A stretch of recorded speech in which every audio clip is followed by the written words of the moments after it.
Well, anyways, steam locomotive 4978 was built in 1923 by the Baldwin Locomotive Corporation of Eddystone, Pennsylvania.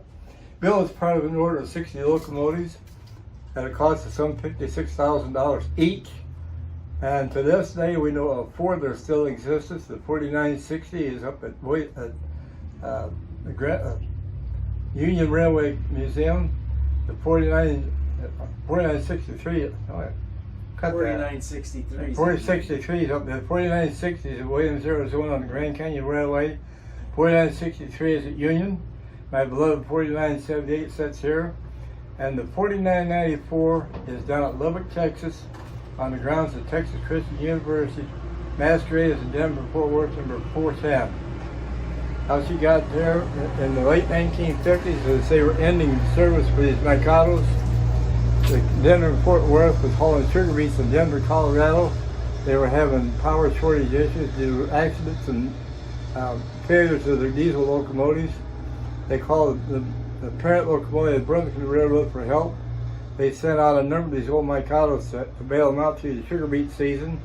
The end of the sugar beet season, the engines were sent back to Galesburg. They were sitting in the deadline.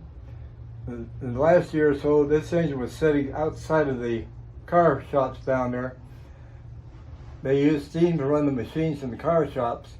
This engine had a good boiler, so they kept it warm. So that one of the boilers broke down in the car shop. All they had to do was finish heating it up and get it run, so they had steam for the machines. Then in about 1963 or so, a gentleman by the name of Mr. Thorpe from Ottawa, Illinois, was down there and saw this engine sitting in the deadline and liked it and decided to buy it. He bought it and had it towed into Galesburg. It sat behind a chain link fence in Galesburg for 30-some years, open to the public on weekends. Then it got to where on weekends the gates didn't open and the teachers were the only ones that knew how to get in and out. So then in 1996 or 7, the LaSalle County Historical Society and our board members up here got their heads together and decided to move the equipment up here where it would be more open and accessible to the public. So in 1997, we moved it up here and opened the gates in the fall of that year. Okay, down here is where the coal goes in. Is that the firebox? Yes, it is. And when the engine is starting up, the crew just comes in to work. They have to, how's the whole process go? Because I heard there's a stoker, an automatic feed. Well, the stoker was installed just before World War II. Prior to that point, the coal was hand-fired into the firebox by the firemen. And as I said, just before World War II, they converted them into stokers, which means that there is a mechanical screw under the floor that draws the coal from the tender up into the firebox. And just inside the butterfly doors, there are a series of jets in there that will blow the coal into different parts of the firebox. And even with that end vent, I'm told that the coal didn't always get in the back corners of the box the way it should, so every once in a while the fireman did have to get up and get the shovel and help himself out in the corners in order to keep the level even the fire going. So with the advent of the stoker, it eased the fireman's job considerably. But by the same token, the fireman and the engineer had to be friends. They had to be able to work together. Because the last thing in the world this fireman wanted to do was make that engineer get mad. Because if an engineer got mad at him, he had 2 ways of very subtly getting even. Number one, there's a notched gear quadrant there, and that's like a gear shift in a car. All right. Now, when they got out running these things on the road, they literally ran them by the seat of the pants. They could tell when the engine was running smooth just by setting the throttle and the quadrant there. If I spilled coal or something on the floor and made him mad, all you had to do is pull that quadrant off 1 notch. Make the engine start working a little harder. The harder the engine worked, the more steam I had to make. Or the rope hanging there on the whistle. That operated off of steam. If he got mad, all he had to do come across him is hang on that rope a little longer than necessary. The longer that whistle screamed, the more steam it made, the harder I had to do put that steam back in the engine. So they had to work together. Now, what are some of the controls over here? Do you know what the main controls for the engineer? Don't know all of them, but, Maybe Tanner can help if he knows. that's the throttle handle there. Okay, that's the throttle handle there. The two brake handles there, the top one is for the locomotive only. The bottom is for the train. Okay. These controls there are for the gauges there. Oh, okay. that's for the What's that for? water over The glass. this glass represents a $50 billion life insurance policy for the engine crew. That sight glass corresponds with a black jacket of water over the top of the firebox. That's where the steam is made, through that jacket of water. Now, if at any time traveling, they would happen to notice that that glass is empty. When you holler that the glass is empty, they go to the vestibule, jump, and run that way, away from the engine as far as possible. Because we have a situation here now. That means the top of that firebox is bare. You got 1,000+ degree heat going inside that box, which means that metal arch is getting hot. The first time she hits a bump or hits a curve and sloshes water over that hot plate, it's gonna go boom.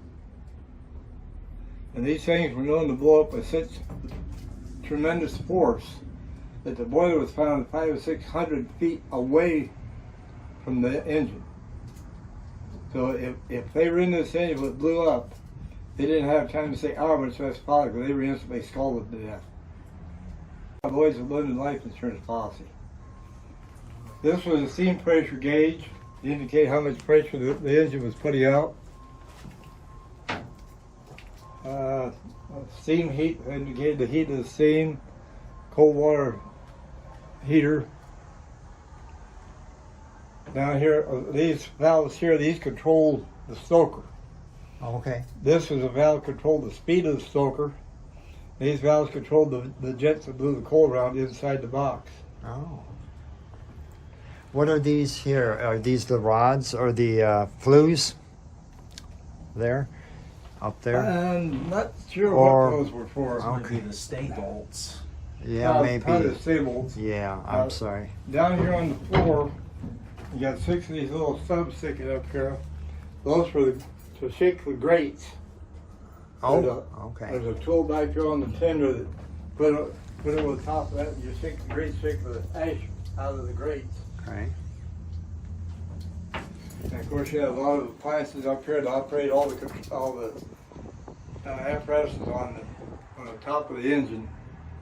Oh, okay. On the top of the engine. Okay. You got the sand dome or seam dome. Where's the sand dome control at? Because they painted over everything. They paint over. It's hard to tell. We need to get somebody from. This says dynamo. This is power reverse. Air pump right That's an air here. pump. This that says feed water heater. So that valve, and then this looks like it says blower. Yeah. Okay. All right. So this, you're usually up here on Railroad Crossing Day entertaining the folks that visit here, and young kids come in and they really enjoy your girlfriend. When the first year after we moved this, first year we were open during the celebration here on the street corn fest. I wish I could have had a recorder. But I was sitting here and there's 2 couples come in, an older gentleman and his wife and 2 young couples and 2 or 3 little kids. And the gentleman stood there and leaned up against that post on the vestibule right there. And he started talking. He had fired a steam engine for the Milwaukee Railroad some 40 years prior to that point. And he started telling stories about the things they did when they were working. And one of the stories I remember him telling, one of the engineers in their crew, nobody liked to work with. Because he would sit over there and go to sleep. He'd get the engine running, he'd go to sleep. And the other crew, the fireman and the head brakeman, they were having to watch the road for this guy, and all of a sudden they sit there and they holler, all of a sudden, red light! Of course, he jumped up out of a dead stupor, there's nothing out there. They did just wake him up. And they said a lot of times they would get out on the road, and they knew there were long ways in between signal bridges. They would get the engine running, they'd light a cigarette and smoke it, just let it hang on the corner of their mouth, knowing that when it got close enough to burn them, it's time to wake up and watch for the next signal bridge. Oh. He had just story after story after story. Those are the only two I remember. Yeah. Did you have anything else? Any questions, Trenton, about this steam engine that you always wondered about? I mean, I've been here since. He probably knows as much as I do. Well, it's I've interesting. come to it for over 27 years because this Yeah. was always the thing to see. You know, maybe Yeah. interacted with. I know I interacted with you a few times when I was Yeah. before I was volunteer. Well, it really is amazing having the 4978 Chicago, Burlington, and Quincy locomotive here in Mendota. There was some problems getting it moved here as far as litigation. Yes, there was. The younger Mr. Fortin fought us tooth and toenail. This engine sat for 33 years on property that he owns just outside the silica sand plant that his father had owned and operated for a number of years. And my own personal belief is the reason the engine was there was that when the elder Mr. Thornton was running the sand plant, that steam locomotives were the rule on the railroads, and just the sound of a steam whistle meant that he was making money. So in my personal thoughts, I think out of nostalgia was the reason he bought this engine to have it there. Well, when the two boards decided to move it, Mr. Thornton popped up and said, "You can't cross my property to get to the locomotive." Well, in the first place, I thought that would be the thing that they would go after, because at that point, he's breaking the law. You cannot deny egress to the machine. There's a law for that. But they didn't go after that for some reason. I don't know why, but they didn't. We end up going to court. And the first day of the court, I went to the court with my wife and girlfriend. Wife's girlfriend went with us.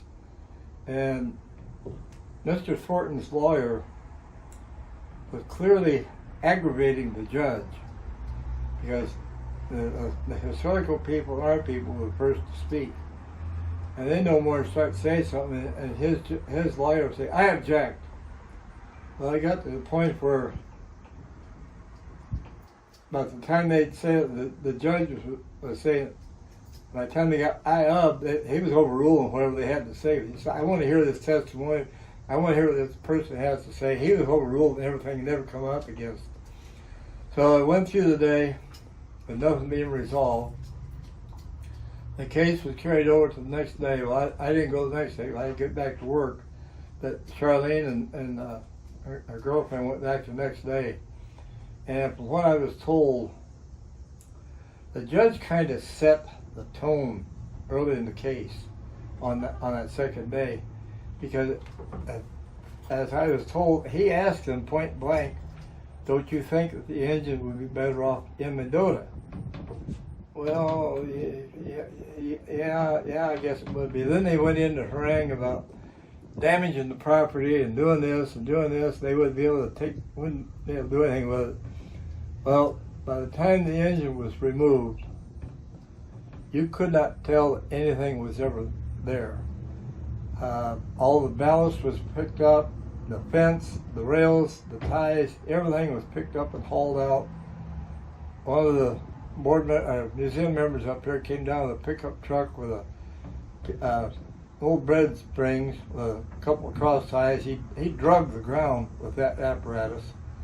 So and they reseeded any bare spot, so within 6 months you couldn't tell anything ever sits there. Judge, he finally got tired of listening to him. Finally, he said, "No, wait a minute." He said, "Didn't you say this morning that the engine would be better off in Mendota?" Well, yeah, I guess we did say that. All right, good, it's gone. That was the end of it. So, Wow. and then I kind of wondered sometime years later if maybe there's some politics involved, because I found out later on, much later, that Mr. Thornton was a big shot in the Republican Party in LaSalle County. And the judge was a staunch Democrat. Now, whether that played anything or not, I don't know. I hope it did, but it shouldn't have. It shouldn't have. It shouldn't have, because it was LaSalle County Historical Society's property, and Yes, it all was. they wanted was their property off his property, and Right. they had a right to do that. Right. That's what I said to start with. He was denied egress to the machine, and there is a law on the books that states you cannot do that. Okay. And I thought that would be what they'd go after, but they Yeah. didn't. Interesting. Yeah. All right. Well, we'll wrap this up here. Anything else you'd like to say about the CB&Q 4978 in 2025 here? Well, I'm glad that on her 100th birthday we had a party for her. That was a big issue to me, with all the work that I put in the summer before we moved it. I had no idea how many hours I put in cleaning lube out little holes, cleaning sand out of them, and taking this off, taking that off, and getting ready to move. And my employer, who was J&L Steel Hemp in Illinois, unwittingly donated a nut on the front of the steam chest on the engineer side. Huh. I had noticed that the nut was missing. One night at work, midnight shift, running big coils. I looked around, most of the crew was kind of drowsy, waiting for that coil to tail out. The bolt room was pretty close to where my work site was, so I figured, well, I knew what size bolt and nut I needed, so nobody's moving around. So I made a quick dash to the bolt room, grabbed the nut, took it back, put it in my lunchbox, took it home, painted it, put it on there. Really? So my employer donated the nut on that chest. They didn't know it, but they did. Oh, awesome story. And where is that nut? It's on the front steam chest on the far side on the bottom. Okay. All right. Still there. All right. Wonderful. Okay. Could you explain some of the basics, like the two seats over here? Two seats on this side. This would have been the fireman's seat. Okay. And the seat there would have been a jump seat for front brakeman. Okay. And if the train was long enough, when it went on the road, they would have had two brakemen. One brakeman was rode in the white car with the conductor, and the other was rode up here to handle any switching moves on this end that would have been too far away from the back end. Okay. And then And the this. engineer was on the other side. Okay. When you passed towers, whose job was it to get the Both train of them. orders? Both Oh, of them. really? When they observed the tower on the road, when the cantilever over the track, it was their job. One would have to spot, say, green or red, and the other would have to respond likewise. They had to both know what color the signals were on that bridge. Okay. Interesting. Okay. What was the max speed this could do, theoretically? Theoretically, max, they could probably get up around 55 to 60 on open rail. But see, one of the big difference between the steam engine, or the freight engine, and a passenger is the size of the drivers. The bigger the driver, the faster they could go. And if you look on its back set of drivers on this engine, they don't belong on this engine. They belong on the engine 4974. But I'm theorizing that somewhere the back drivers on this engine was damaged beyond repair. So that set of drivers was just sitting around in the shop. So they grabbed them and threw it under the engine to replace it. I've seen that. Yeah. And you also, they spared no expense in repairing things. And the reason I'm saying that, if you look up here at this patchwork of metal over the firebox, when they put the stoker in, they had to move the cab back about 2 feet in order to accommodate the length of the stoker. So they moved it back. That created a gap between the top of the box here and the top of the boiler out there. So they just grabbed scrap metal and welded whatever they had together to fill in the gap. Ah. They wasted nothing. Wow.